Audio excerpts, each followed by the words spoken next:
Direktur Merek dan IG, Pak Kurniawan. Sudah lama, makasih sudah lama menunggu ini.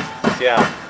Selamat datang di Kalimantan Tengah, khususnya di Kabupaten Katingan. Iya, iya.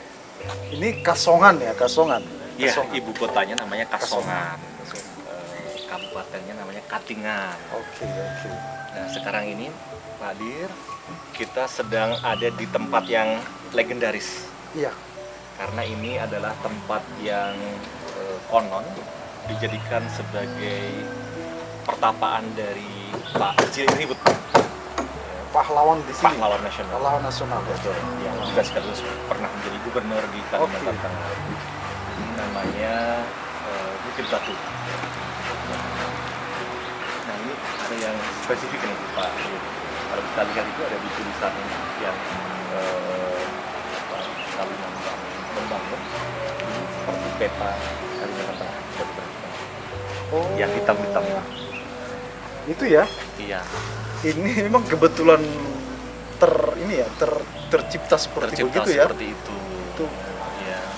Ini, Iya. ini saya tadi saya lihat begini. Ini batu ini sebesar begini, ini dulu asalnya dari mana gitu loh. ini kan kalau kita lihat misalnya ini kan Iya. dari geografi di sini. Iya. Ini kan gunung kan tidak terlalu inilah. Iya. Makanya ini besarnya begini nih. Iya. Ini sesuatu yang apa ya menurut saya unik ya. Unik. Dan mungkin ada sejarah-sejarah atau cerita-cerita soal ini yang pasti bukti-buktinya ini gitu. Iya. Bisa diceritakan nanti sedikit lah tentang ini bocoran. Sambil jalan kita sambil jalan. Oke. Pak Dir. Jadi Pak Hari, kita sangat berterima kasih dan beruntung sekali karena pada hari ini kita ada tamu dari Direktorat Jenderal Kekayaan Intelektual, Pak Direktur Merek dan Indikasi Geografis, Pak Kurniawan Telambanua, yang nanti akan kita ajak untuk mengeksplorasi Bukit Batu, tapi sekaligus kita akan berbincang tentang kekayaan intelektual, khususnya merek dan indikasi geografis yang ada di Kalimantan Tengah ya. Sambil kita jalan, Pak Dir. Baik. Kita mulai dari mana nih? Boleh dari sini. Oke. Iya. Jadi ya ini memang seperti yang tadi Pak Dir bilang, secara geografis sebenarnya agak aneh kalau kemudian di Kalimantan yang relatif rata, Iya. tiba-tiba ada batu semacam ini, gitu ya. Dan ini cukup besar. Kalau misalnya kemudian kita mau pakai logika, ini batu dari mana munculnya begitu ya? Apa diangkat atau memang diciptakan begini. Iya. Tapi ini natural. saya lihat ini memang naturalnya begini. Natural gitu. Iya, dan konon memang ini adalah tempat di mana Pak Cilinribut itu mendapatkan inspirasi, jadi tempat pertama. Mungkin bisa kita sambil jalan di sana. Nah, ini kalau kita bicara tentang situs semacam ini nih Pak Dir. Iya. Ini kan Bapak di Direktorat Jenderal KI, ada khususnya sebagai Direktur Merek dan Indikasi Geografis. Nah, ini sebenarnya kan kita bicara soal indikasi geografis, ini juga ada hal yang spesifik secara geografis. Nah, cuman apakah kemudian maknanya geografis itu spesifik semacam ini, atau kemudian memang harus ada produk-produk spesifik gitu ya? Apakah kalau situs-situs semacam ini bisa jadi disebut sebagai indikasi geografis, atau memang harus ada produk pertanian atau produk tertentu yang dihasilkan seperti itu? Pak Dir, Iya. sambil kita jalan bisa dijelaskan Pak Dir. Ya, jadi sebenarnya dari hubungannya dengan kekayaan intelektual, pertama tentu ini punya cerita ya, Iya. punya cerita-cerita rakyat yang sudah ada, dan ini menjadi sebuah kekayaan intelektual yang bisa dicatatkan. Oke. Sehingga ketika misalnya cerita-cerita rakyat, misalnya Maling Kundang, Sangkuriang, terus ada cerita khusus di sini, kemudian bisa suatu saat cerita ini bisa diangkat ke layar lebar atau ke sinetron. Nah, tentu kan ya pemerintah Kalimantan Tengah kalau bisa cerita-cerita rakyat ini, apakah legenda, mitos, itu perlu dicatatkan. Oke. Nah, di samping itu sebenarnya di dalam kekayaan intelektual itu namanya IP and tourism itu ada hubungannya. Jadi ini kan saya lihat ini menjadi objek wisata karena ada situs-situs seperti begini, tentu sebenarnya bisa dikaitkan dengan kekayaan intelektual, misalnya dengan cerita-cerita rakyat tentang sejarah adanya batu-batu yang menurut saya ini sangat luar biasa, takjub lah. Kita tidak menyangka bisa seperti begini. Kemudian mungkin misalnya unsur-unsur kekayaan lainnya, misalnya tari-tarian, budaya-budaya bisa dipadukan sehingga lebih menarik minat wisatawan untuk datang ke tempat itu yang sering kita sebut dengan IP and tourism. Ini sebenarnya IP and tourism ke sana. Nah, tentu situs ini ya harus menjadi cagar budaya yang harus tetap dipelihara gitu. Dan ini menurut saya salah satu kekayaan Indonesia khususnya di Kalimantan Tengah. Jadi selain IP and tourism, mungkin ini ada kaitannya juga dengan ekspresi budaya tradisional, betul. Karena di sana mungkin ada cerita-cerita rakyat dan kemudian ada tradisi, ritus-ritus juga yang mungkin dilakukan di area ini. Jadi, terima kasih Pak Dir. Nah ini saya cerita sedikit. Di sini ada batu besar yang kemudian di sini ada prasasti yang menempel di dalam batu besar ini. Nah ini tertulis tempat bertapa. Jadi memang yang tadi saya katakan ini tempat bertapa Bapak Cilik Ribut ya, Bapak Perintis Pembangunan Kalimantan Tengah. Nah ini dulu diresmikan oleh Pak Warsito Rasman tahun 95 sebagai gubernur waktu itu. Oke, kita kembali lagi nih Pak Dir. Jadi artinya kalau kemudian kita bicara tentang indikasi geografis, tidak dimaknai bahwa ada situasi geografis dengan kondisi alam yang spesifik saja, tapi harus ada produknya. Ya. Nah, ini saya cerita sedikit.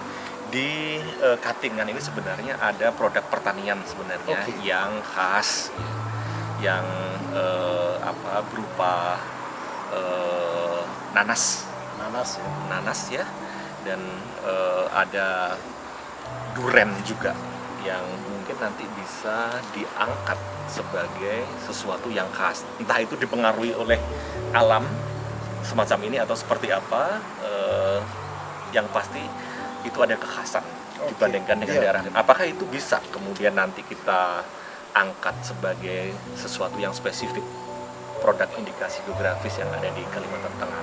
Ya itu benar sekali. Tentu yang kita dorong produk-produk seperti itu tadi, seperti nanas, yang harus diteliti nanti, dikaji kira-kira nanas itu yang tumbuh di Kalimantan Tengah atau di sekitar area ini itu rasanya berbeda kalau misalnya dia ditanam di tempat lain di luar Kasongan atau di luar Kalimantan Tengah sehingga menjadi ciri khas. Bisa jadi ini kan masih harus diteliti lagi. Misalnya mungkin karena memang alamnya terbentuk seperti begini dan di tempat lain kan tidak mungkin ada seperti ini. Bisa jadi misalnya ini batu sebesar ini aja bisa ada di sini, tentu ini geografisnya sangat mempengaruhi. Nah kalau itu kita harus dukung kalau ada produk-produk seperti nanas, durian yang memang ditanam di areal ini sehingga memiliki rasa, ciri khas, kualitas yang berbeda dan itu bisa menjadi produk unggulan. IG-nya itu bisa Pak. Siap. Jadi ini PR ya. Di Kalimantan Tengah khususnya di Kabupaten Katingan, karena untuk menjadikan indikasi geografis harus ada dukungan penuh dari pemerintah daerah. Wajib. Baik, kita sambil jalan lagi. Nah, ini Pak Dir, ini salah satu tempat juga yang dijadikan sebagai pertapaan dunia. Jadi di sini ada semacam rumah-rumah untuk sesaji. Ini apa ya? Ini tempat pertemuan atau memang apa?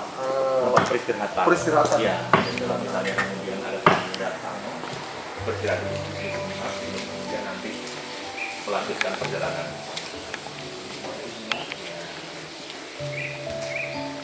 Mungkin di sana itu ada tertulis batu dewa. Iya. Batu dewa. Kita bisa lihat nih ada beberapa tempat sebenarnya apa ya, semacam tempat meletakkan sesajen masyarakat tradisional. Kemudian ini ada, Dan itu masih terpelihara sampai sekarang. masih terpelihara. Jadi kalau misalnya tadi kita bicara soal ekspresi budaya tradisional, mungkin itu bisa, Iya, bisa. merupakan bagian dari Itu harus dijaga gitu ya, sebagai bagian budaya gitu. Oke. Nah itu petaku isi pulang dulu. Pantang pulang sebelum menang. Oh itu, artinya itu ya? Ya. Jadi kira-kira semacam itu, semangat yang pengen menunjukkan semangat bahwa memang kita harus berjuang sampai tuntas. Dan memang masih relevan ya dengan kondisi kita sekarang. Ya kalau percaya harus tuntas gitu, harus tuntas, tidak boleh setengah-setengah. Sama dengan slogan dari Kemenkumham ya Pak Diri. Iya, kita memang harus tuntas dan pasti gitu ya, pasti. Guide-nya.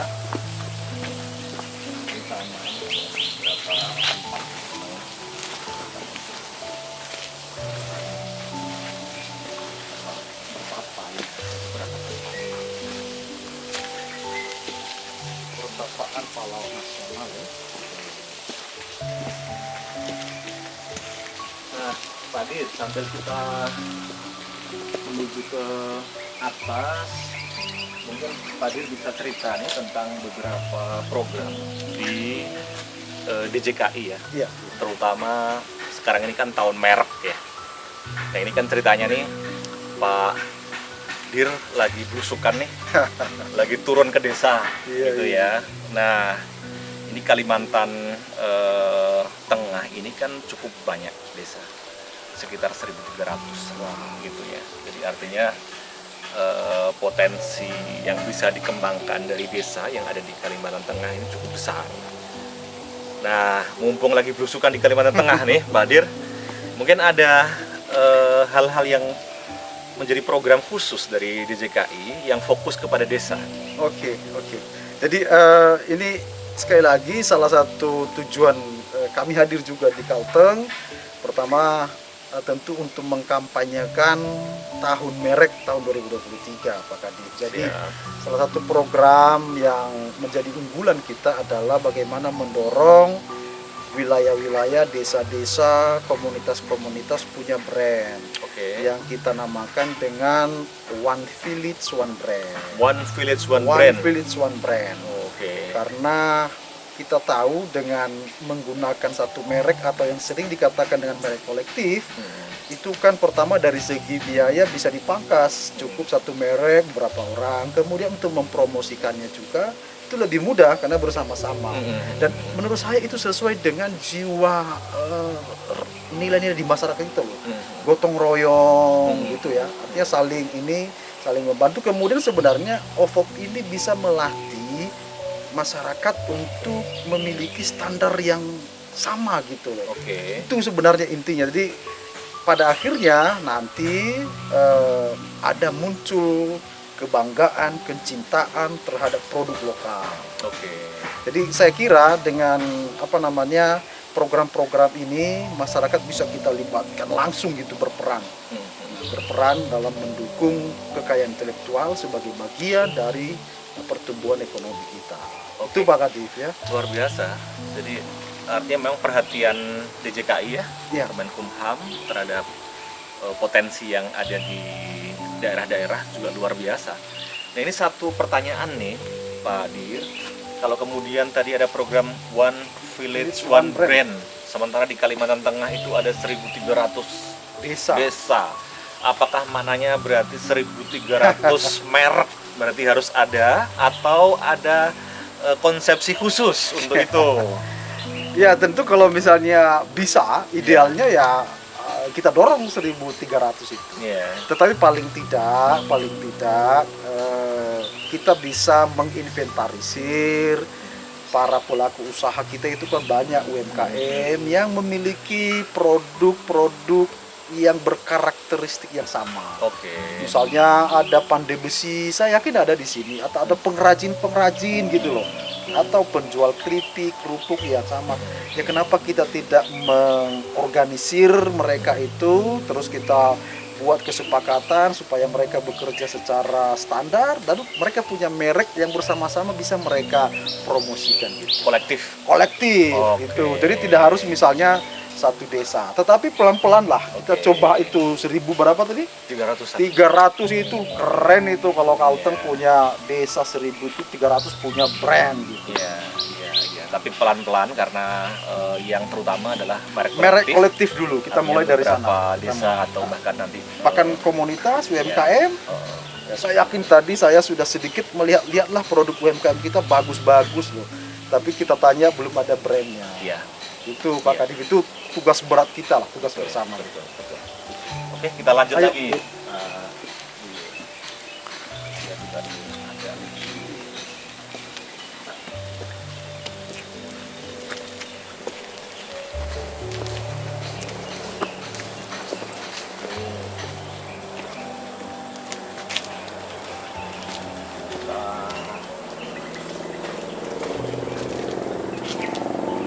ada Oh ini bisa deh. iya.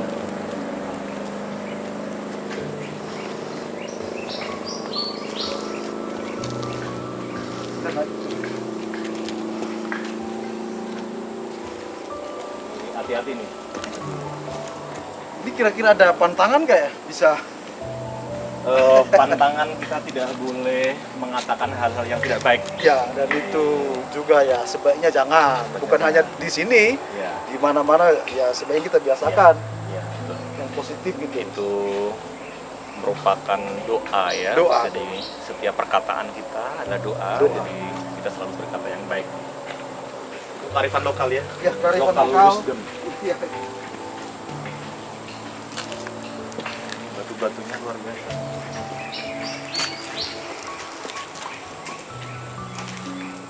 Aduh, wih. Keren. Ya. Kita masih kuat mau naik? Mungkin cukup di sini ya. Kita sudah bisa sampai sini. Karena itu yang tapi yang mau saya sampaikan bahwa kita patut bersyukur Indonesia itu memiliki kekayaan yang luar biasa. Bukan hanya kekayaan alam gitu. Jadi kekayaan budaya, ekspresi budaya tradisional, bahkan pengetahuan-pengetahuan tradisional yang kesemuanya itu sebenarnya bisa memiliki nilai ekonomis. Kalau kita semuanya benar-benar memberikan perhatian. Kita mulai dulu dengan melindunginya gitu. Iya. Nah, baru nanti bisa setelah kita promosikan, kemudian bisa jadi komersialisasi. Iya. Nah, itu jadi saya berharap sebenarnya bukan hanya di sini, saya yakin di Kalimantan Tengah bahkan seluruh Kalimantan itu masih banyak sebenarnya tempat-tempat yang memiliki nilai-nilai sejarah, nilai-nilai budaya yang bisa kita lindungi dengan kekayaan intelektual dan bisa menjadi komersialisasi, menambah gitu ya pendapatan daerah, dan tentu masyarakat bisa sejahtera. Itu sebenarnya tujuan kita. Iya. Sekaligus ini menjadi doa dan harapan. Ya. Jadi kalau misalnya kita ungkapkan itu di tempat-tempat yang mustajab, Mudah-mudahan insya Allah itu akan terkabul. dan Amin, amin, tentu amin. dengan semangat masyarakat Kalimantan Tengah, harapan dari Pak Adi dan saya kira itu harapan kita semua warga Kalimantan Tengah bisa terwujud ya. Semangat selalu. Kita mau lanjut ke atas atau Masih ada lagi? masih ada? Oke, kita coba satu tingkat lagi. Satu tingkat lagi ya. Kita harus sampai ke puncak. Oke. Begitu. Cuma ya sedikit harus bukan sedikit, dan ekstra hati-hati. Ya. Karena memang licin dan ini kan batu loh, bukan. Ini bukan, jangan dikira ini coran gitu, enggak, ini memang benar-benar alami gitu. Iya. Wow, ini malah lebih ini ya. Nah, coba kita lihat di sebelah sana itu.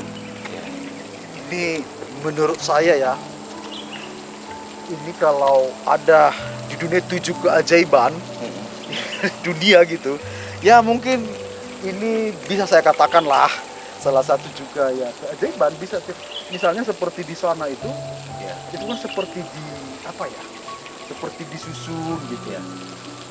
Di tempat lain nggak ada. Anehnya itu saya lihat, uniknya, bukan aneh, uniknya itu ya kalau kita bergeser di sana ya malah itu Datar semua. datar terus perkebunan gitu, Gambut.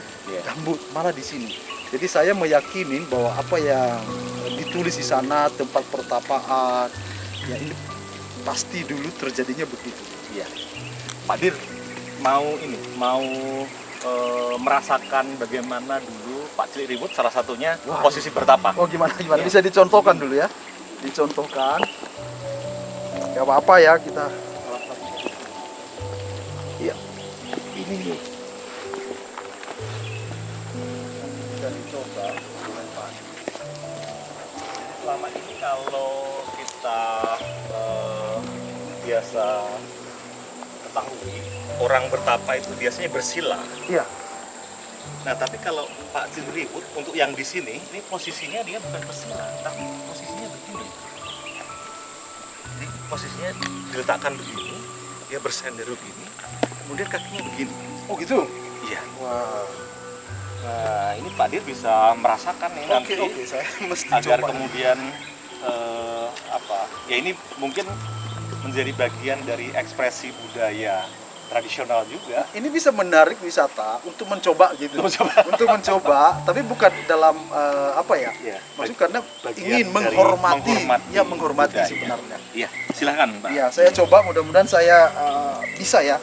Jadi saya mohon izin gitu. Saya menarik ya, dia disandarkan begini ya, Iya. baru kaki begini. Iya. Nah, dan itu dirasakan tidak menimbulkan rasa capek, gitu kan? Iya, sama kalau berpuasa gitu ya. Kalau ada niat itu ya pasti terwujud. Jadi inilah sebenarnya bentuk-bentuk apa namanya yang bisa diangkat ke apa untuk juga memberitahukan kepada generasi muda bahwa leluhur kita itu punya hal-hal yang patut kita ini demi perjuangan untuk menumbuhkan semangat dalam diri, kemudian menyatu dengan yang maha kuasa dan alam, ya beliau melakukan ritual-ritual ini. Ini luar biasa. Jadi terima kasih saya bisa coba ini, mudah-mudahan jadi berkah. Amin. Amin, amin. Amin, amin. Aduh. Sebenarnya masih ada lagi di sana.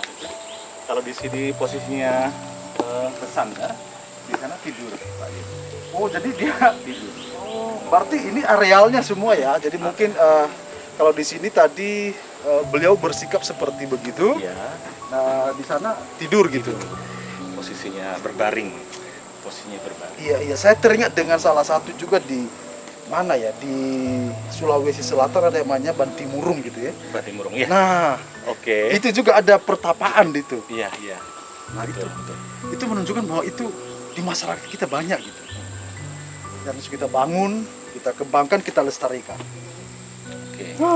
Ini luar biasa, kita bisa berbincang tentang kekayaan intelektual yang ada di Kalimantan Tengah ya, sambil berada di lokasi wisata sekaligus lokasi sejarah. Sejarah. Iya, jadi ini tempat yang kita hormati sebagai peninggalan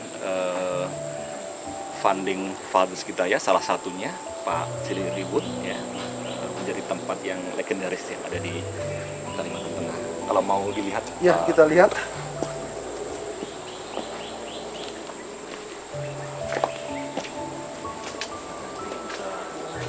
kalau kita masuk ke sana, itu di situ ada tempat pembaringan. Iya, iya, iya.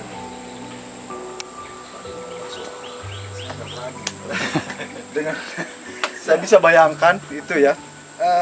Tapi yang paling penting sebenarnya kita harus bisa mengambil nilai-nilai ya, Iya. nilai-nilai yang dulu beliau tanam, letakkan gitu dalam pembangunan Kalimantan Tengah ini. Iya. Semangat spiritual, melawan penjajah dan sebagainya, dan bagaimana beliau itu bisa benar-benar menyatu dengan alam. Itu sebagai semangat yang harus kita sebagai anak muda, generasi muda seperti kita ini, Betul. itu harus kita tetap suarakan gitu. Betul. Jangan melupakan itu. Iya, betul. Jadi apa yang disampaikan oleh Pak Dir itu ya, kalau dalam bahasa saat ini, bahasa anak-anak sekarang itu from local to global. Global. Jadi dari hal-hal yang lokal, ada local wisdom di sana, tapi kemudian bisa kita kelola sehingga mengglobal. Betul. Dan itu akan punya manfaat yang berdampak pada kesejahteraan masyarakat. Karena ujung-ujungnya ke sana kan. Iya. Kita bernegara ini kan menciptakan masyarakat adil dan makmur gitu ya. Artinya kemakmuran itu memang menjadi tujuan dari kita bernegara, dan itu harus kita kawal dengan metode-metode yang konstruktif, yang memungkinkan untuk kita capai bersama-sama. Pak Dir, kita masih mau berjalan? Ini sudah puncaknya kali. Oke. Atau masih ada lagi, Mas? Masih ada lagi. Masih ada ya. Jadi di sana ada, kalau misalnya kita pengen mencoba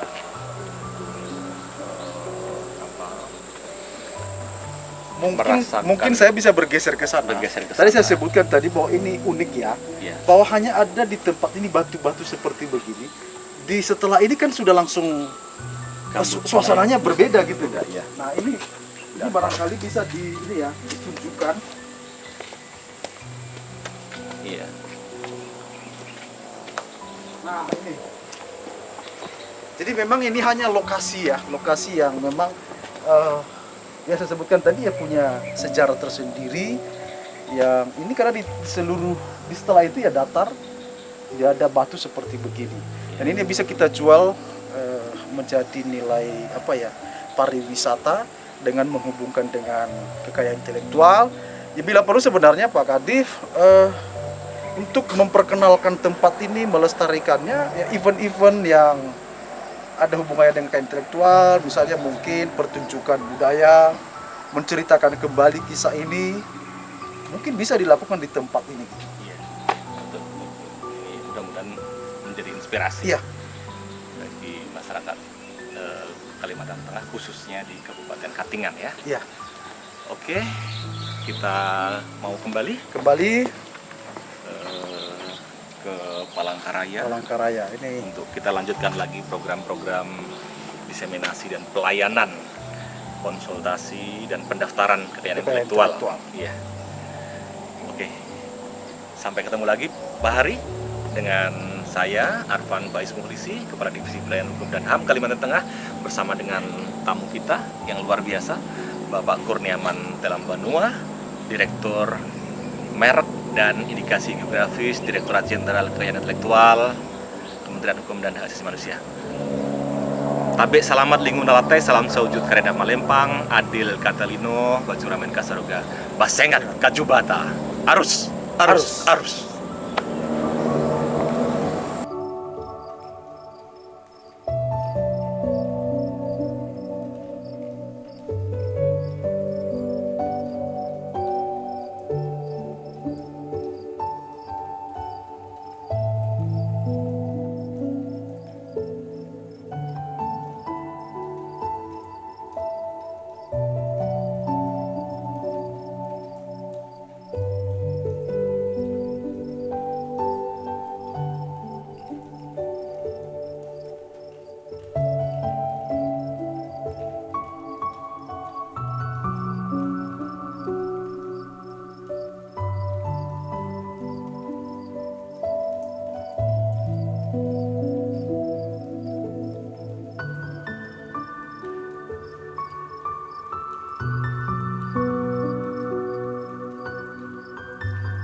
Kita hentak 3 kali satu dalam hati,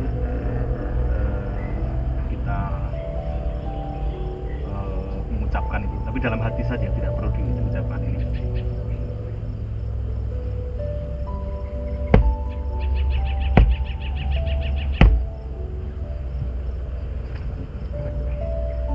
tangan kanan bisa, tangan kiri ya? Bisa dua-duanya ya, yang ini saja yang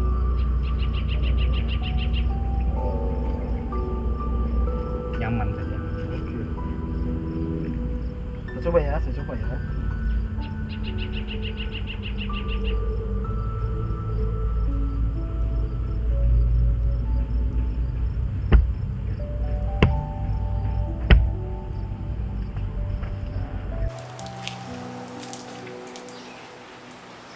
konon Pak Dir akan awet muda.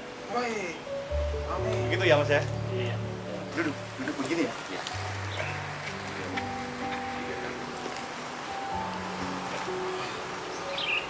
Oh, ini karena agak susah ini ya.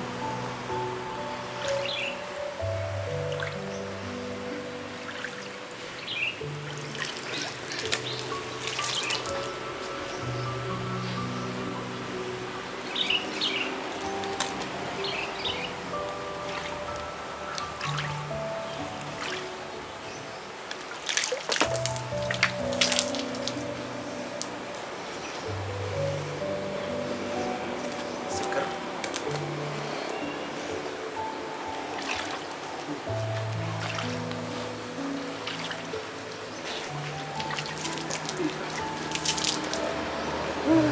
Segar.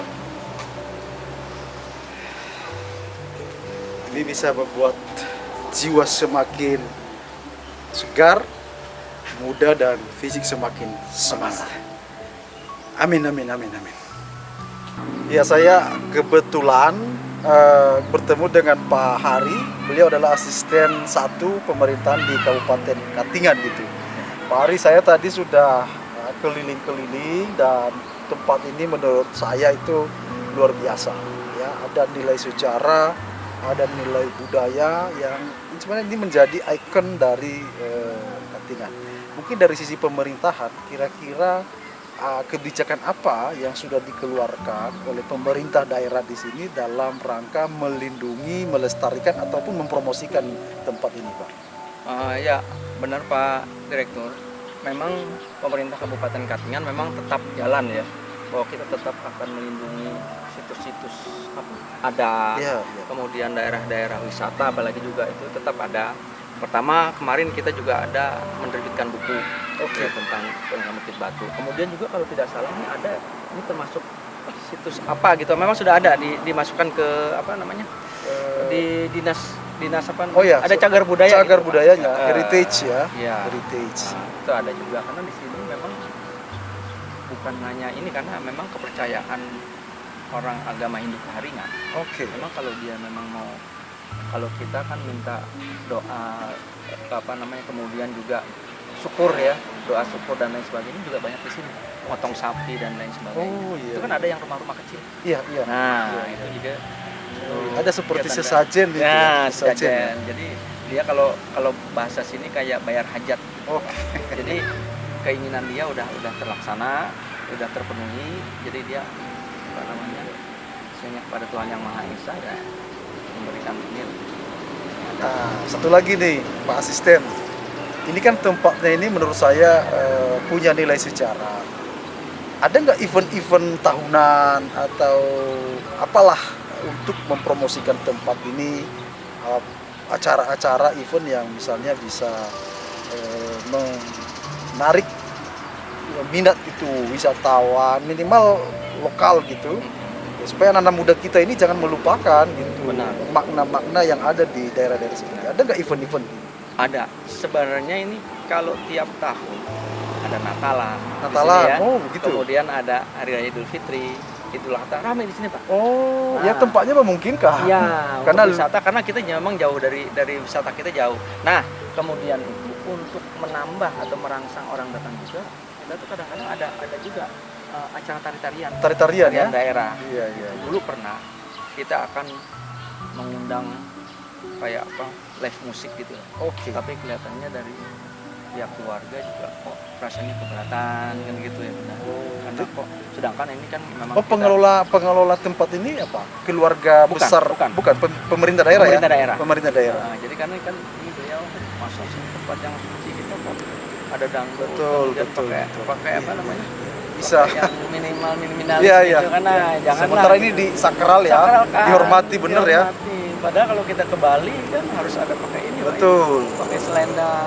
Saya setuju lah, supaya jangan juga terlalu ini kan.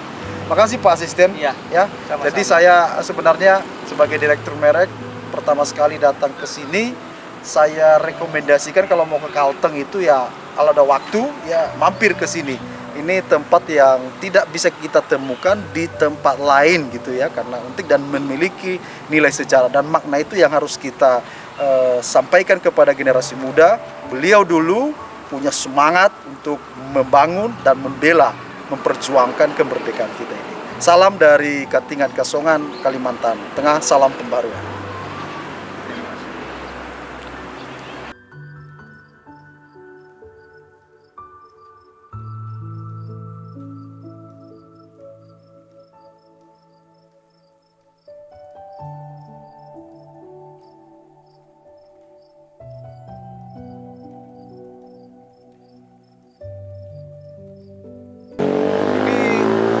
Arah dari kota Palangkaraya dengan jarak-jaraknya kita bisa melihat arah kemana kabupaten kota, bahkan bisa ke Banjar.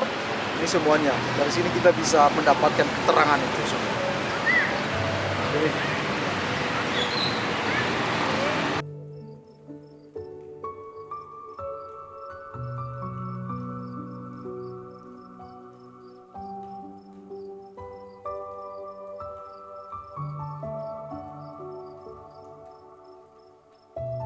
Salam sekali lagi Bu. Jadi saya Kurnia, Direktur Merek dan Komunikasi Geografis di JKI Kemenkumham. Tadi itu saya sudah berkunjung melihat tempat sakral kalau menurut saya di Bukit Batu. Saya sudah menjalani tempat-tempat pertapaan dan menurut saya itu adalah situs yang memang harus dijaga bagi masyarakat dan pemerintah tentunya. Dan saya sudah bertemu dengan asisten pemerintah, tadi asisten 1, Pak Haris, saya katakan ya ini harus tetap dipelihara. Tapi saya banyak sebenarnya pertanyaan-pertanyaan yang ingin saya tanyakan, tapi ya tadi disarankan ada loh anak dari beliau gitu, dari kebetulan bukan berkenan bisa diciptakan di situ. Beliau memilih tempat itu di mana ceritanya? Jadi Bukit Batu itu untuk masyarakat Dayak, khususnya Dayak Klaten, apalagi dari Kabupaten Katingan, itu dianggap sakral. Sakral ya. Jadi ini cerita juga ya Pak ya. Dulu orang tuanya, jadi kakek saya memang sering ke situ. Jadi orang-orang sini bilang tuh Belampah tuh bersemedi ya kali ya, menyatu dengan alam. Jadi katanya dulu anaknya asal lahir laki-laki pasti meninggal. Terus akhirnya kakek ke sana meminta anak laki-laki. Nah, waktu itu katanya entah karena dia kelamaan sendirian itu atau memang ada bisikan, kita juga nggak tahu. Katanya dia nanti pulang akan dapat anak laki-laki dan anak itu akan berguna untuk nusa dan bangsa. Jadi ternyata setelah itu nggak berapa lama lahirlah. Jadi kenapa namanya Cilik? Cilik ya. Sebetulnya namanya itu Silik. Oh ya? Silik. Panggilnya tuh kalau nenek saya sempat ketemu, dia kalau manggil bapak selalu Silik. Oh. Karena ternyata katanya waktu lahir matanya langsung melotot. Oh sih. Jadi kayak ngeliat gitu ya, orang situ menyelek gitu ya. Jadi gitu ya. Mungkin sambil jalan Bu, karena ini saya. Nah ini apa? Ini pakaian beliau dulu yang masih bisa kita simpan. Waktu beliau jadi gubernur ya, gubernur pertama ya.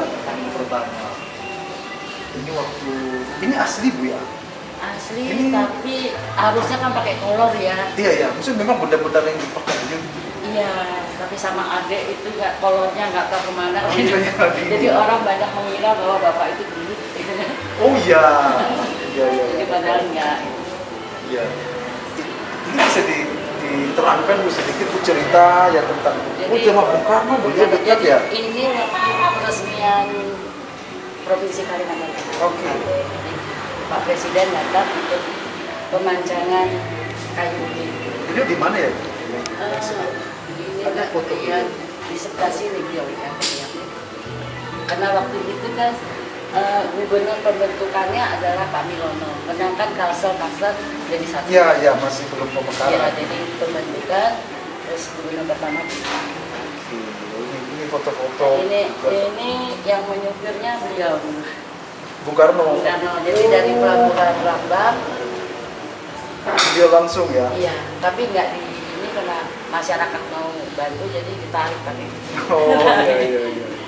Oke, jadi ini memang masih tetap dipelihara itu ya foto-foto beliau, karena saya tadi melihat beliau itu meninggalkan nilai-nilai ya jangan sampai anak muda sekarang melupakan perjuangan giginya dan mau berkorban itu yang memang mau saya sampaikan, ini harus kita sampaikan, infokan ke generasi muda. Nah di sebelah sana itu saya lihat ada pakaian Iya. dinas ya Bu ya? Pakaian dinas waktu Bapak. Oh dinas TNI Angkatan Darat. Iya. Jadi dulu kan zaman perjuangan Bapak itu dari Angkatan Darat. Oh, Angkatan Darat, ya. Angkatan akhirnya mayor. Mayor. Tapi waktu penerbitan payung pertama itu sama AU dikasih. Jadi dia lepasin adenya dari AU. Jadi terakhir pangkatnya dari Angkatan Udara itu Maskal Madya Utama. Oke. Jadi bintang 1 ya. Nah ini tempat ini dulu, ini apa? Ini rumah atau apa? Iya, jadi ini dulu rumah dinas ya. Rumah dinas gubernur. Oh sekarang? Terus boleh didung ini beli cicil ya. Oh ya. Setelah kita bisa melunasi, akhirnya kami berpikir karena kami dulu tinggal di Jakarta semua. Oke. Rumah ini kita apakan?